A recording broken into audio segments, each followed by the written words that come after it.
Hello Lorenzo Knights and welcome back to KSP Contracting. It's been a while since we've had an episode of this because we've been doing KSP to Mars, and there was also the occasional live stream where we did a full evening of XCOM Enemy Within. If you missed that and are curious to see it, check the channel, the YouTube page, because it's all there. It's 7.5 hours though, so you might not want to watch the whole thing, but there's certainly some awesome moments in that. We're starting today's episode in the VAB, looking at a thing sent in by Ralph Stauder, otherwise known as RSE. I think that's Ralph Stauder Enterprises, maybe. Anyway, this is a vessel targeted for Eve. It has a nice mothership core. That's not a StarCraft reference, but now it is. A nice mothership core with a lab and some lander probes, and of course ample living space for the Kerbals, which is even equipped with a rather bulky launch escape system. We'll unfortunately not be launching this today, but I wanted to show it to you nonetheless, as it looks rather nice if you ask me. Today we'll be focusing on finishing off, rounding off existing missions, and well, getting the science for that, and then hopefully moving forward afterwards. Ralph also submitted this, the Dress rover. Now this is the first time I'm going to look at this, so let's see what it is. Oh, not inadvertently destroying it. One thing I have noticed is Ralph is really fond of parachutes on the booster stages, so he really should have been around when I did the mission a day thing where recovery and money mattered. Fortunately or unfortunately, that is not the case today, and we can just throw stuff away with abandon, but the parachutes are appreciated by the Kerbal engineers, I'm sure. So what we have here is, it's supposed to be a rover.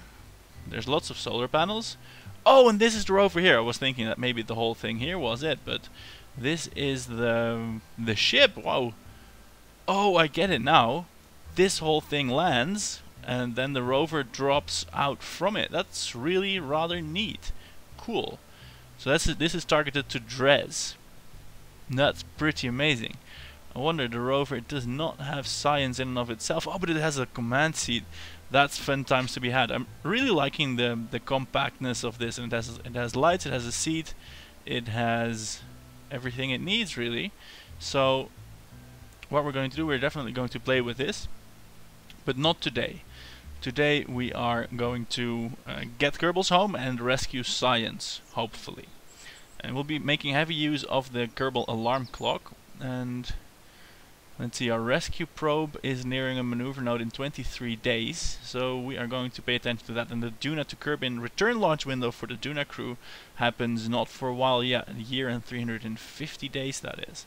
So let's jump to the ship there and see how the rescue probe is doing. To refresh your memory, this is the bonkers rescue probe that has the Ring of Death. What, does it? No, this is not the one that has the Ring of Death. This is the first stage rescue probe that was predicted by its creator nonetheless to not have sufficient Delta V. But it does have seating arrangement for the Kerbals and a grabber unit. And we shall give this a fair attempt at, well, at rescuing the guys from the Mopolo, which is stranded in this here orbit. We are going to come within 1600 kilometers. And there we shall attempt to zero out velocity and rendezvous with the Mopolo. So let's, without further ado, just time warp to that point. Oh, and what I'm going to do is add... Apologies for the haphazardness of the episode so far. I'm going to add maneuver nodes for transfer parent, Kerbin... No, Sun is origin. I'm going to add the maneuver nodes for transfers to Dres and Eve, because, well, we have spaceships that go there now. Oh, this one, no. We can remove these. And of course, this is something weird has happened. Nice. Parent.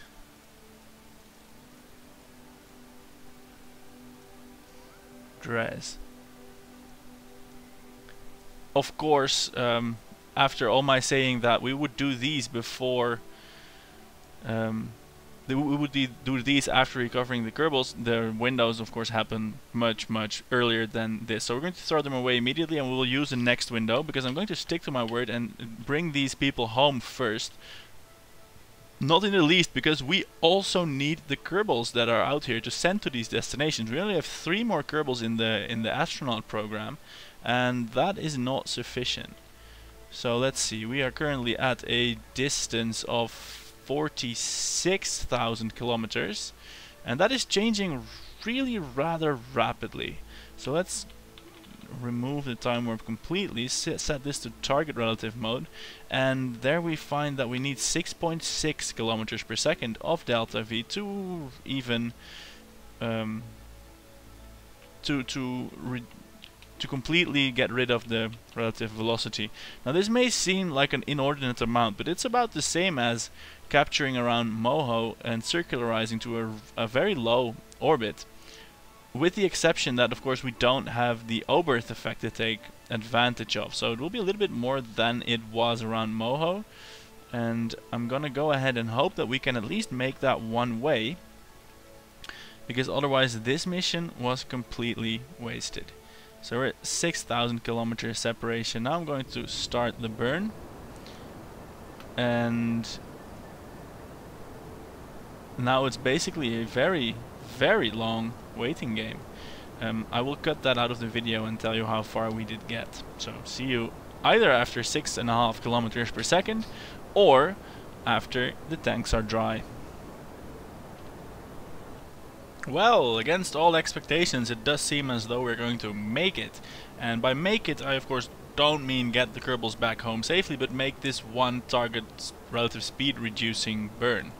I'm going to leave it at 500 for the time being, actually 445, because time goes quickly when you're not paying attention, and see if we can't make an intercept happen. I think what's our distance to the target? It's like 1591 kilometers, and that's staying relatively constant now. Yeah, it's 1590 kilometers. We might have to start burning at the target just a little bit. Let's see what happens if and when we try that, and we will do so with the full knowledge that we don't have pretty much any delta V remaining. So we will have to go for the long view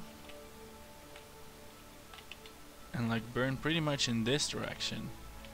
No, scratch all that. I'm going to zero out the relative velocity and then just burn straight towards it. No, that's stupid. I'm going to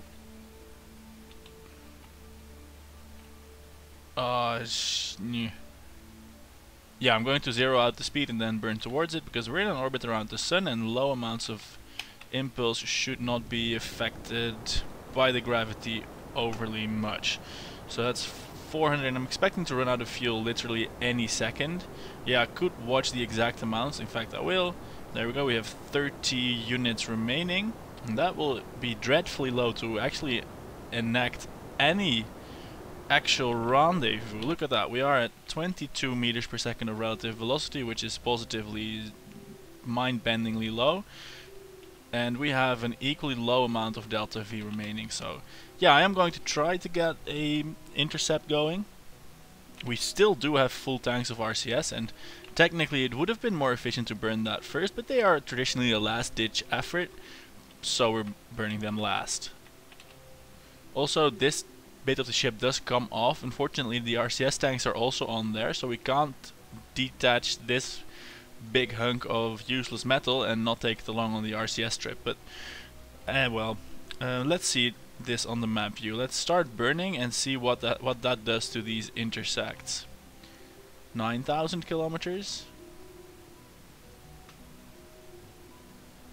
That's 1,500. 1,400.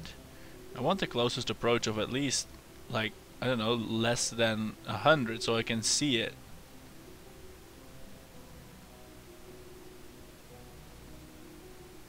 If I can see it on the map, that would help a lot.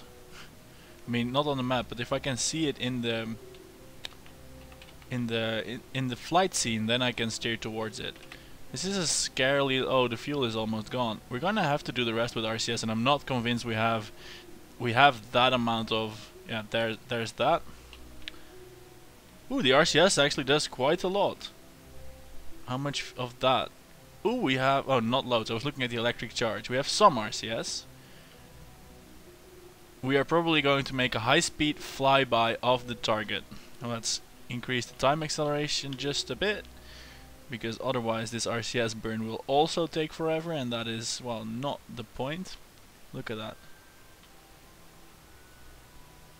Actually, I think we're going to just barely make it with nothing but RCS. Let's see, a 30-kilometer pass. That should do it. Wow, that is actually exciting. We're going to Kerbals will be so happy. They will get a they will get a rescue ship which will be bone dry of every drop of anything that can even conceivably be called fuel. And it will be billed as a victory by Mission Command. I'm sure they're going to love it. Right, they're at 300 kilometers now. Guys, the snack resupply is incoming. Really, honest, promise. It won't even lift them one bit out of the precarious gravity well they find themselves in. How's that for just being plain sucky? Right, let's have a look if we can see it in the scene anywhere. It should be visible now. Where is the target ship? The distance is just 70 kilometers. Why? Okay, let's pan around all the way this way. No ship. There it is. Wonderful. 70 kilometers. We have 124 meters per second of relative speed. I'm going to try and wait until it's at like, well, yeah, something like 38, and then see if we can slow that down. Using, of course, nothing but RCS, because we don't have anything else. Alright. There's that. Full reverse burst and time warp to increase the agonizingly slow burn. And while we do this, let's see, this is decreasing a lot faster than our speed, so we are not actually going to make it. Ah, that's a bummer. We're so close. We're close enough that the Kerbals could even EVA over to the derelict snack resupply mission. Let's have a look which ship would be the nicer one to wait in. Switch to the Mopolo, please.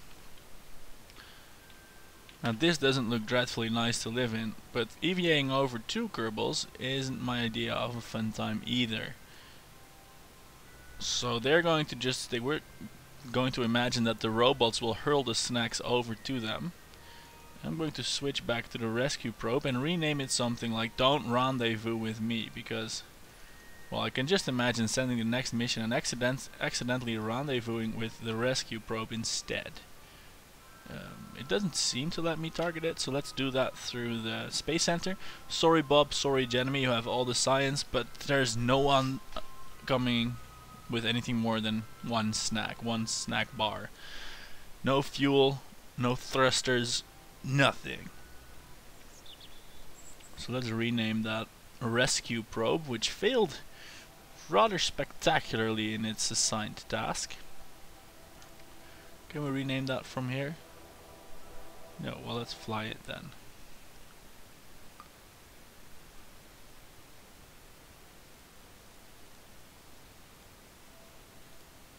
Is this where do I rename it? Probably some hidden pod sunken into the recesses of the ship itself. Well, no renaming, just have to take care not to do that crazy stuff. 29.5 kilometers closest approach. These orbits are pretty identical. Oh well. Oh well. Darn it. Let's have a look at our second rescue mission for Moho then, shall we? And while I look that up, let's talk briefly about interesting news and fun things. And today is a day when one of our friends, one of the most loyal watchers, I can say, it's Rule himself, the designer of the Griswolf line of spaceships, which we will revisit soon around Duna, waiting to go home. And let's see, this is also what made the Tarazi Griswolf hype, waiting for the Irion. And has nothing to do with the KPRR Larry Walters, which is going to go on its mission as we speak. But what Rule has been doing apparently is working on a Kickstarter, one of these awesome crowdfunded projects, for a little device called a Frebel. And if that isn't cutesy sounding enough for you, I don't know what is. What it is a device that you hook up to your computer, Skype, Apple, FaceTime, whatever communications flavor you like, and it basically allows, you need two of them, both of the Skyping parties need to have one, and it's a haptic feedback device, meaning that if you hold one and squeeze it, it squeezes the hand or whatever body part happens to be holding it of the recipient. And the idea is that if you use this during, I don't know, a teleconference, well, not a teleconference, but like a family or heartfelt Skype thing, it will be nice to simulate the feeling of holding hands. And just getting a phone call, so I'll be right back. There, that's sorted. Unfortunately, this is not a live stream, so inconveniences like that don't tend to take more than a second or two of your time. Right, we were setting up encounters and rendezvous with and for the Mo Polo crew. Now I'm going to do it like this. It doesn't seem to happen as magically as it was for the other vessel, but I'm going to just throw the orbit to the approximate height of the recipient orbit, and then see about tweaking an encounter from there. The inclination change of 2.7 degrees is something we can deal with as well. So that gives us a burn of 1301 meters per second, which is, well, rather sedate really, and it will request that from us at a point 18 minutes into the future. Now this ship doesn't turn worth a damn without the RCS thrusters there, probably because the tanks are quite really absolutely brimmed with fuel. This is promising to become a very, very tedious rescue effort indeed, but it will probably also be one filled with a Delta V, because the payload is non-existent. It actually requires the Kerbals to bolt themselves to chairs attached to a docking ring, well actually a separation ring, which will then give them the promise of a safe re-entry, something I am not quite sure I'm comfortable writing to their families about. But we shall see how this goes, and start the burn a neato 2 minutes before the actual node, which turns out to be quite optimistic because the burn is slated to take 9 minutes. Fortunately, this is a rough start of a rendezvous burn, so we don't need precision of any kind, not really, and that leads me to believe that I can just safely pile on the time warp and wait this out. When the phone rang, I was speaking of Rule's Kickstarter effort, the Frebel, which will simulate hand holding over the phone, which will be nice for families or lovers or weird business associates. And I think it's a nice way of progressing the cybernetic world into the actual world, and the creators seem nice and energetic and, well, proud of their creation as seen in the Kickstarter video. Give it a go. As a person that has done a year-long long-distance relationship, I'm not sure if this would have made things any better or easier, but it sure would have been fun and nice, and that's just what I envision it to be. It's a nice little gimmick that you can give to your kids, your family, or your loved ones if and when you have to go away for a while. It gives you something to play with and laugh over. And hey, if it actually simulates a strong emotional connection, that is all the better news. Current kickstarting prices go, well, how do you say those? You can pledge with whatever amount you like, but if you actually want two of the things, you need to pledge $99, and then you get two of them, which, well, obviously having just one would kind of defeat the purpose, rather than possibly having websites where you can Frebel date. Well, getting away from me there. Check out the Kickstarter page, it's in the description of the video and also on my Tumblr, which is also in the description of the video, so the description of the video is where you need to be. And give that a look, and well, Rule is one of the viewers that watches these things right along with you. So, with that little pitch out of the way, let's have a look at how our ship is progressing. That was almost a kilometer per second of delta V, quite wobbly because it's so heavy and probably because the engines are mounted at the front, but that's really only a problem because of all the time warping I'm using to get through this burn. This first tank is almost half empty, and if you're now thinking that, well, there's no way it's going to get any useful delta V, well, you may be right. I don't know what it's going to do, but the first fuel is always the one that produces the least amount of delta V because it has the most effort to perform. It needs to push all that other fuel, and of course the rest of the fuel isn't particularly burdened by that, which is good for that. Right, we are through our maneuver node. Let's see what the resultant course has become. It's not quite there,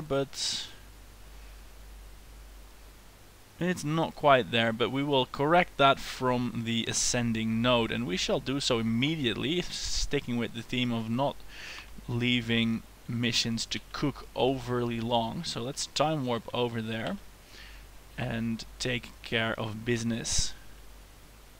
Here we go. It shouldn't take too long. I am keeping a small eye on this Duna to Kerbin window. If that crops up before well, we finish this malarkey, we might have to take care of it because they are the Duna crew and they are important, damn it. So this time we shall work with a maneuver node where we will fix our relative inclination, which needs fixing the other way. There we go.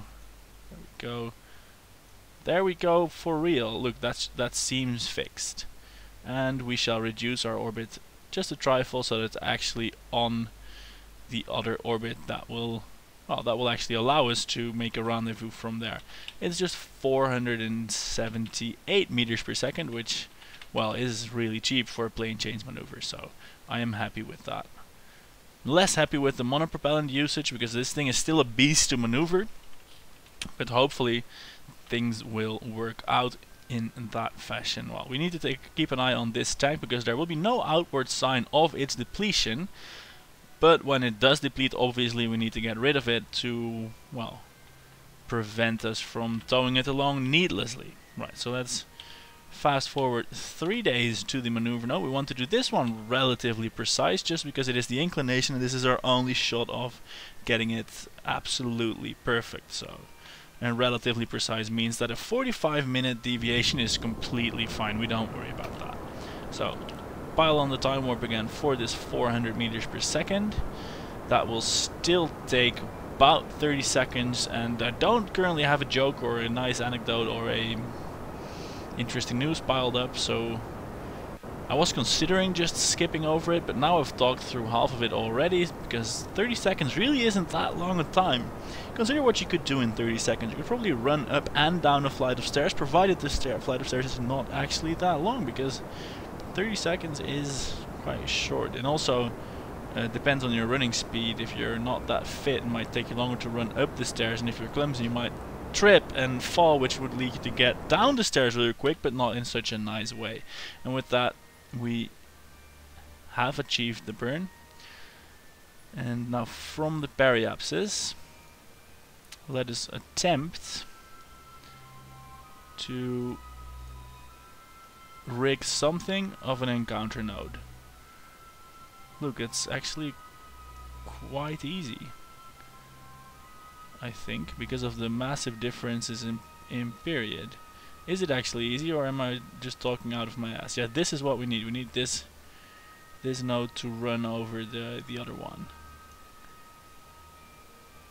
Wait, is that still 200,000 kilometers? Because then it's not that good. 31,000 kilometers? 9,000? That's getting better.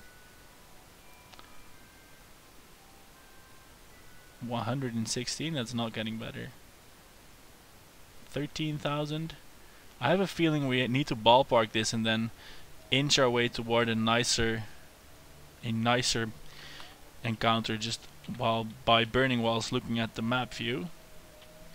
Oh, I was wondering why that turning went so well, and that was because of the time warp, obviously. Well, this burn happens in 66 days. It only takes 2 minutes because most of the delta V killage will in fact happen whilst at that rendezvous. You can tell the resultant orbit will still be large, and most of the delta V killing, well, will then happen relatively close to the target, but there's not really any pro or con to that. So let's just do it by fast forwarding time those requisite 66 days, and that won't take too long at all, so there's no need for video cutting. We can do that when we are burning, because that, my friends, will take a while.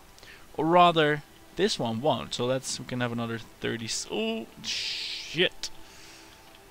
Right, well, let's try it from here anyway. I overshot by a mere 4 hours and 9 minutes, leads me to believe that I'll still be able to achieve a proper rendezvous, no problem. So here we have the correct retrograde heading. Oh, and we need to keep an eye on this fuel tank, remember, this is important. So, accelerating time, there we go. 30 seconds. Can you even string a sentence together in 30 seconds? Well, that you can, I just did it in less than 30 seconds. But if you want to say anything meaningful, like, I don't know, discuss contracts or rental agreements or business deals, I think you need a fair bit more than 30 seconds. Because just saying you want to discuss something like that takes approximately 30 seconds, and that's the time we don't have anymore. So let's have a look. We're at 17 meters per second off the maneuver node, but we're also a fair distance actually off it. So this indicator is now saying the separation will be 311,000 kilometers. So let's burn until that can be reduced. So like anything less than 5,000 I'll be ecstatic with. Let's do it really, really slowly. If I could get it to like 2 kilometers from here, that would be amazing. Let's take the RCS to finish this off. Okay, 3,000 is apparently just 4,000 is pretty much the best we can do now. That's fine. This will happen in 213 days.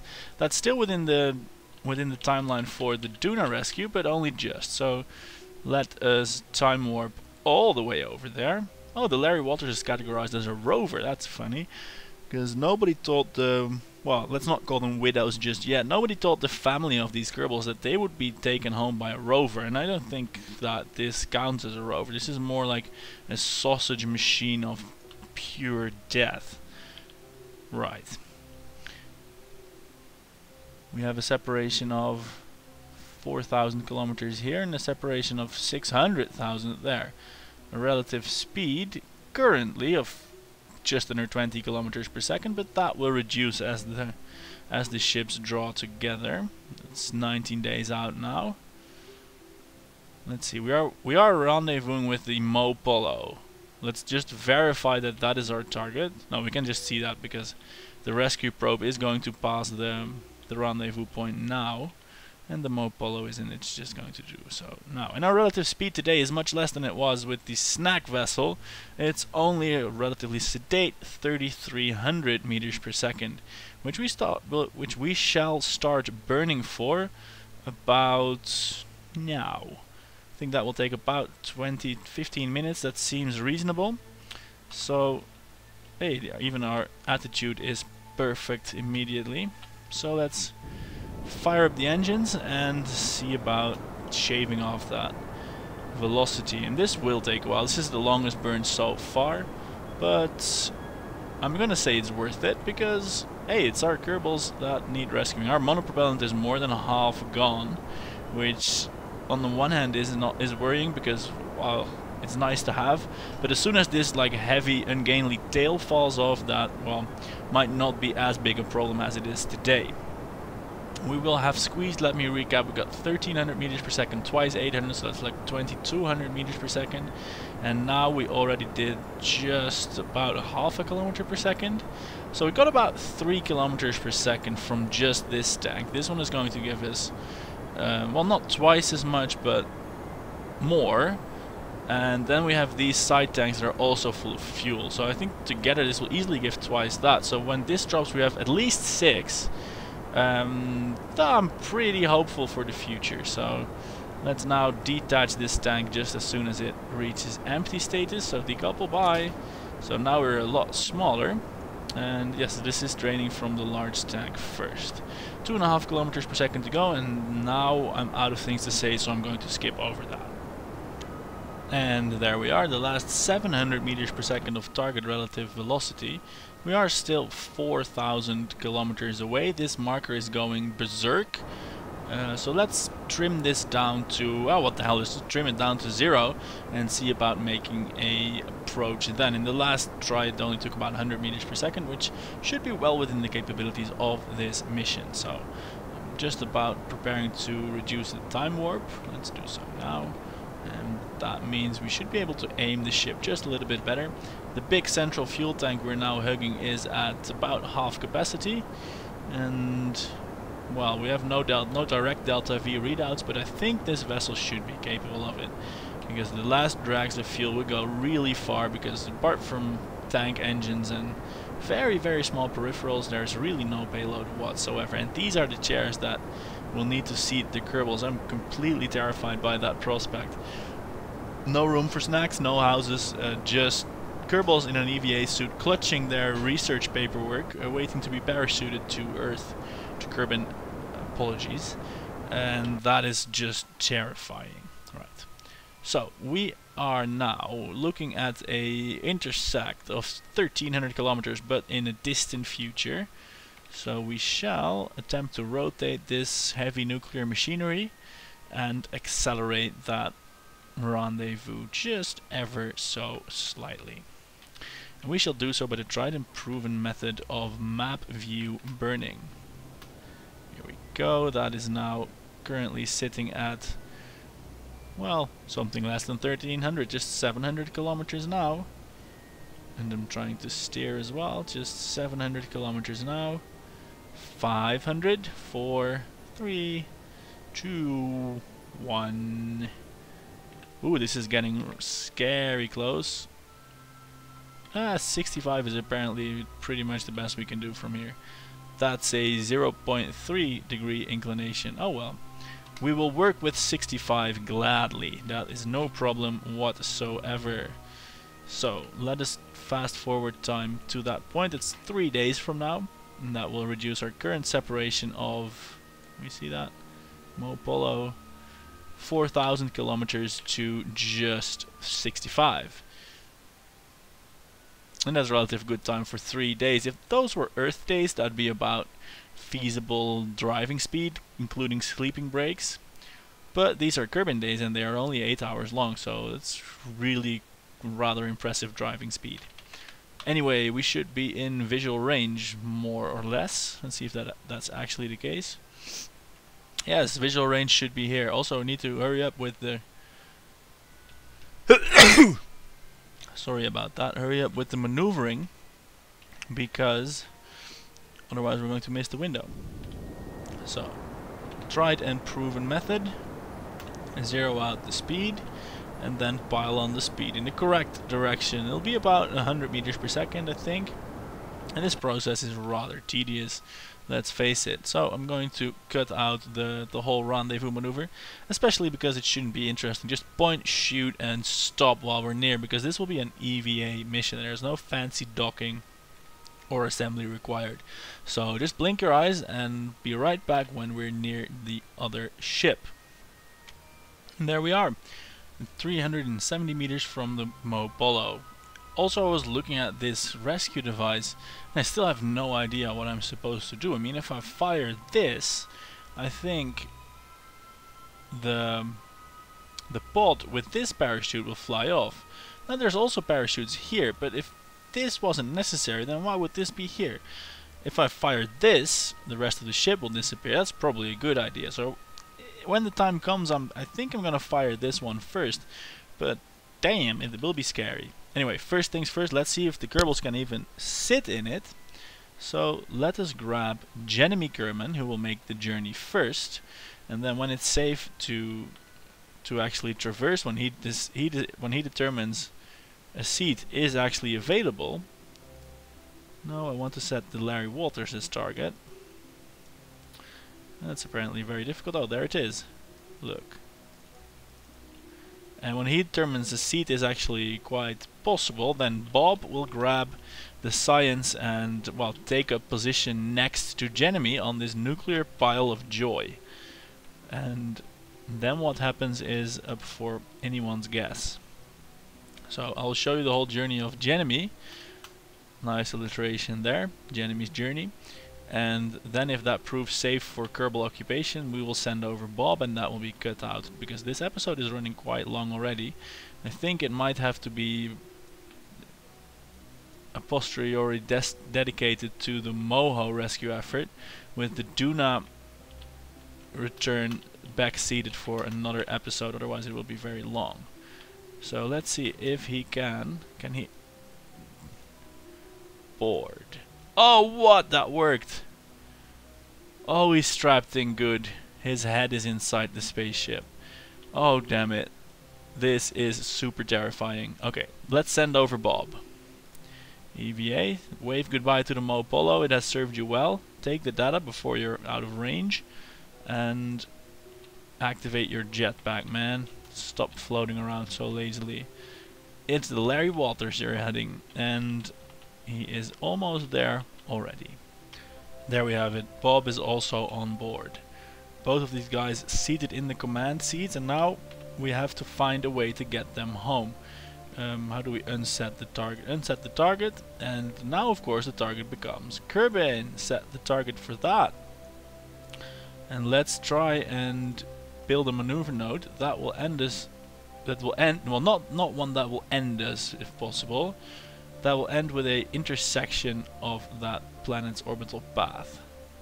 We might have to do another plane change maneuver just to make sure that we actually do intersect some way somehow. Unless we can make it happen from here, that would be nice as well. Let's see, can we make it happen from here? Ooh, almost. Do we have to change our inclination a little bit? Was that an encounter? Ooh, this is exciting stuff. We are getting close, are we? 200,000 kilometers, that's not far at all. Hey, that's a Kerbin encounter. Wonderful. We shall make this, and we shall attempt a mid-course correction. Of course, we can safely slam into the atmosphere at reckless velocities, because of course there's no deadly re-entry.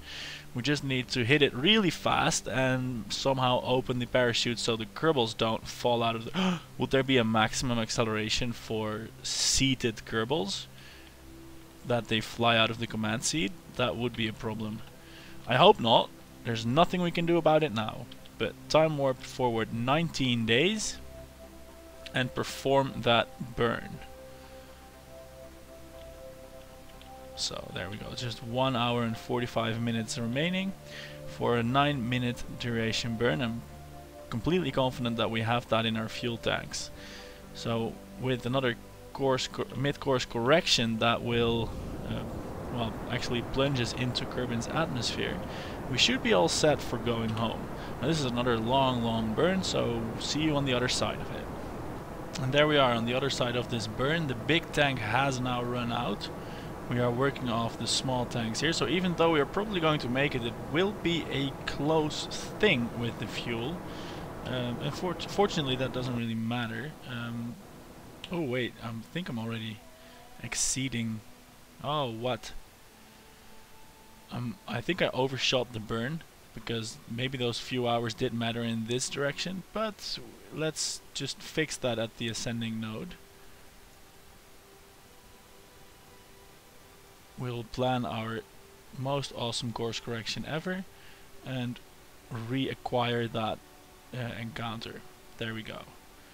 And with the plane perfectly matched, we can probably even get that to be a arrow grazing encounter immediately. So let's rotate the ship into the correct direction. This is only 332 meters per second. That should easily be within our reach.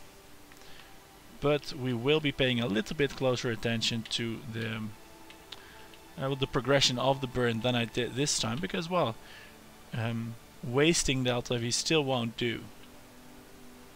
Let's see, it's 2 hours from now, 1 hour from now. And this burn is only estimated to take 42 seconds. How fast an acceleration are we currently rocking? Oh well, it's... Is that a full G almost? Yeah, almost a full G. Nice. That's the flip side of an almost empty spacecraft with no payload. It does accelerate well, even though there's only 4 relatively puny thrust rated nuclear engines at the helm. So, let's see about completing this maneuver exactly to spec. Or at least to within... I think if we remove the maneuver node now, we do in fact have an encounter. No, we don't. So let's burn just a little bit more. See if that encounter spawns. Should do so within the next 10 seconds. If it doesn't, something went wrong. Ah, there we go. So let's now focus on... Learn the new trick we learned. Focus on curb in, but I just scrolled past it. So that's a lot more tabbing going on. Look at that. Here we go. Periapsis is 1500 kilometers. We're going to do this with RCS. We have the RCS propellant for it. Wait, so do we need to translate?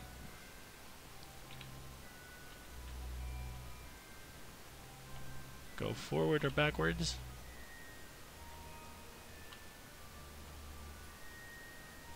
Well, I thought that was going to go really well. It isn't really.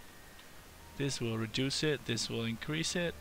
I'm translating over all the axes we have, but that is still not making this be any nicer. Still, I feel this is close enough from the... It's close enough to actual interception of Kerbin itself that it should be able to do it from the edge of the sphere of influence. Fortunately, the Duna window is still not up before this one happens. This happens in 123 days. That means we can just easily finish this before we have to worry about the Duna guys, and we shall do so in a separate episode, because this is taking a lot longer than I expected. Also because, of course, the rescue probe didn't end up actually rescuing anyone. This is the second mission, the Larry Walters, and still there is a death trap re-entry system that even the minds of Werner von Braun and the likes couldn't have devised, I don't think. Even the MOOS, the Man-Operable Re-Entry System or something, I don't know what the acronym actually stands for. I did know it. It's like... Anyway, if you don't know of the MOOS jetpack system, look it up. It's MOOSE. It's a big acronym, stands for Man-Operated blah blah space ejection system. As I said, I don't recall the exact meaning of the acronym, but it's basically a small handheld rocket with a foam inflatable personal heat shield usable by EVAing astronauts to safely re-enter the atmosphere. It was never actually used, but it was considered in the 60s, those glorious days of rocket men. Right, back to business. Let us consider our approach to Kerbin. Periapsis here reads as 1100 meters. Let's just slam that straight into the atmosphere by going along this vector. I'm expending the last 15 units of monopropellant to rotate the ship. That is still a pain because of course it doesn't have an actual command pod, and the torque on this Stay Putnik is positively tiny. Fortunately, we don't need any more thrust. At least we won't need to. We won't need to do anything for. I lost the ability to speak again. We don't need to do. Before long, we don't need to do anything anymore because we are now entering Kerbin's atmosphere, which I think marks the first interplanetary return trip any Kerbinaut has made in this game, at any rate. So 28 kilometer periapsis, that is sure to take things interesting places. I'm going to quick save because I want to see this system in action, and if it fails as well, we shall try again, because this is not a serious program. This is where we have fun, hopefully, and see crazy things happening. So let us fast forward time until the breaking point of Jeremy and Bob and see if this mad system can get them safely to the ground. And if so, we shall have a bounty of science. First things first, I think I will just let the whole ship re-enter and reach safe terminal velocity. At least that way they can pretend they have something resembling a heat shield, a nuclear heat shield. And I don't know about them, but having a nuclear heat shield would make me feel a whole lot better at any rate. Oh, and I was just getting used to the real solar system values for speed again, and I was thinking something must be horribly off with an orbital speed of just 2.3 kilometers per second. But that will increase just ever so slightly, but probably not to levels that I'm accustomed to from the real solar system, because that would go over 10-11 kilometers per second from an interplanetary re-entry, and not something as relatively sedate as the 4 kilometers per second we are encountering now. Nevertheless, 4 kilometers per second is still plenty to vaporize these Kerbals that are just here in the wing of death. And of course it's not actually enough to vaporize them because we don't have deadly re-entry installed, but you get what I mean. It would be a bad day for them if the system failed. And I kind of want the ship to turn the other way, but that won't happen because I don't have any monopropellant anymore. I think at this point it might become prudent to separate early because we don't want that to be slammed out of the sky. So let's decouple this. Alright then, this is a good saucer of death. Here they are inside the ring. That's incredibly scary. And I think I could even possibly safely detach this, but if I do that I fear everything will come apart. Decelerating now at just 5 Gs, and this ring is just amazing. Look at that, they're in there. It's actually made for 4 Kerbals, but let's see if I can spin it. No, there's not a lot of torque in the thing. I can't really spin it. But their suits are surely getting nice and crispy. That can't be any other way. They're at 27 kilometers now, losing speed quite rapidly. And this even still counts as a periapsis. We're not losing altitude at any appreciable rate, but now we are starting to fall. So we get under orbital speed of 2 kilometers per second. Things will start to decrease. And let's see about triggering those parachutes, and then we should be good. I'm really careful about triggering these decouplers. That should probably be left up to the experts. Here the main ship is at 20 kilometers, probably because focusing on this has made the air drag not happen. This is, I think, going to shoot out into space. It won't tell me actually, so... Or maybe that's just encountering a lot less drag, but somehow that doesn't seem... doesn't seem like the nuclear powered heat shield should be able to fly off into space like that. Don't think that should happen. So heating is pretty much over. Oh no, don't leave the seat. Whatever you do, don't leave the seat, Bob. Stay in the seat. It's the magic seat that's protecting you now. And it's the thing that the parachutes are attached to. So we're at 900 meters per second now.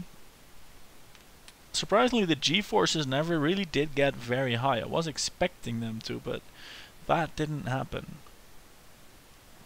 Wow. Seats bolted to the inside of a decoupler ring. Who'd have thought? I sure wouldn't. It's pretty awesome nonetheless. I think this could have been safely detached as well. But I'm not going to try. Instead I'm just going to deploy the parachutes. Look, there goes that. And these are, they also read as deployed. So I'm just not going to touch anything anymore, not muck with it. And we shall see what is the deploy altitude for this thing. Oh, there they go. Wonderful. Altitude 5 kilometers, so they will deploy rather soon. I'm not sure if I'm happy with that, because that means the drift to the surface, to the water surface, actually to the ocean, will be fairly long. But it will also be fairly safe, which is what we are in for. There we go, deployed, and now I can safely accelerate time and wait this out. This will take a long time. Let's see, it's about 500 seconds. That's about 7.5 minutes. And no, it's about 8.5 minutes even. At 4 times time acceleration is still 2 minutes. So, and we're still decelerating as we hit thicker air. So I'll see you at the bottom. Well, not at the bottom, at the surface. And there we are at 84 meters. What suddenly came to mind is that we have to hope that the Kerbals can actually sustain a 3 meter per second impact with the water, because there's not a lot of rocket to slow them down, or that the seats can. If the seats get destroyed, that the Kerbals hopefully pop out of them. And well, anyway, there's nothing we can do about that. I do like how it's slanting over to the side that has the Kerbals. That's very nicely, accurately simulated. Thank you, physics. And there we go, a very, very gentle splashdown, no problem whatsoever. And I think these suits are watertight. So let's recover the vessel there, and that will be a lot of science, because Bob, I hope he didn't leave the things in space. No, he didn't. 1431 science points. Eat that. Materials, mystery, mystery, mystery, materials, mystery, materials, mystery, surface, temperature, temperature, temperature, EVA reports. Hey, I'm missing oh, EVA reports, of course, they were transmitted. This one wasn't, I don't know why. Right, 1564 science to spend. Let's do that and get you guys designing again. So it's been a while since I got any submissions, also, of course, because we did the other things. Right. What do we want? We have here the massive rockets. Yeah, I'm gonna go with some massive rockets. Just have that to play with. Boom. Now we have 1,000 left. Yes, the actual proper escape tower, although I like the one Ralph made as well. It's good. Lander can, RCS tank, nice but not essential. This stuff, more construction bits. Nice but not essential. These construction bits I feel you guys could do something awesome with. Plane stuff, a bigger cockpit. I'm still waiting for Rapier engine planes from you guys, so for now you're not getting any plane stuff. Probe stuff, nope. Big solar panels, they would probably look good. Yeah, what the hell? Well, no, let's see what we can get. More science, not really needed. This is good science. And bigger rovers. I'm torn between the bigger science for the bigger returns and these awesome construction kits, and I just barely can't get both. And the bigger rovers are nice too, but not quite yet. First the Dres rover gets to do its thing. I'm gonna go with this because so far you guys have amazed and dazzled me with what you can do with some structural beams and parts, so here's more of that to play with. And then to supplement that goodness, I shall throw in these escape towers and cupola modules and some larger lander stuff. So go ahead, have fun with that. And well, I can spend the last 160 science on these small thrusters. Who knows, they might be useful one day. And of course now these are unlocked. Oh, ion drives, that's nice to unlock. So here's the new tech tree. Go forth and build, and check back whenever the next episode airs. I'm trying to stick to the Monday, Wednesday, Friday schedule. This Monday though I start work and I don't have a house yet, although I've got a couple realtors that are promising me places. I might have to live on a camping somewhere, or in a hotel, or somewhere that's not a house. If that happens, there's no videos, obviously. If that doesn't happen, regular service will probably continue uninterrupted, and as soon as I have my awesome place with awesome internet, which also is a hassle, there will be more regular streams and awesome content. So just a heads up, if there's no videos, I probably haven't been hit by a bus and probably will be back. So thanks for watching today. I'm Lorenzo, see you around.